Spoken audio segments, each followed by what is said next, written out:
تو آج بھی نبوت کے اس علم سے فیض حاصل کرنا،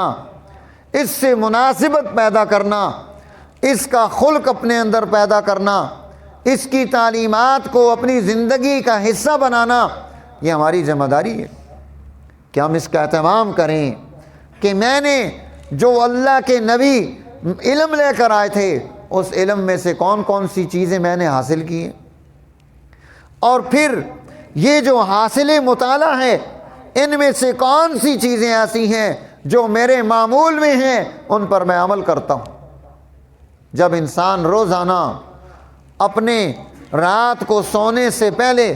انالیسز کرے گا کہ نبوت کا علم میرے پاس کتنا تھا، جو علم موجود تھا اس پر میرا آج کے دن میں عمل کیا ہوا ہے، میں نے کیا کردار ادا کیا ہے، میں نے کون سی چیز نبوت کے علم میں سے آج زیادہ حاصل کی ہے، سیکھی ہے، کون سی بات میں اضافہ ہوا ہے، اور جو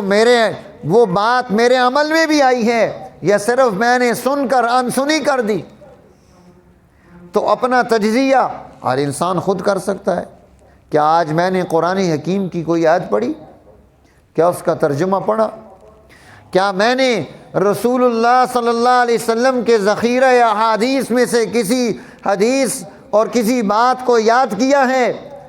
کیا میں نے وہ کردار اور اخلاق جو اللہ کے نبی وراثت میں میرے لیے چھوڑ کر گئے تھے ان میں سے کون سی چیز ایسی ہے جو آج میرے معمول میں تھی، میرے عمل میں تھی؟ تو جس چیز پر اس نے کردار ادا کیا ہو اس پر اللہ کا شکر ادا کرے کہ مولا تیرا شکر ہے کہ تو نے مجھے یہ توفیق عنایت کی ہے کہ آج میں نے یہ کام کر لیا ہے۔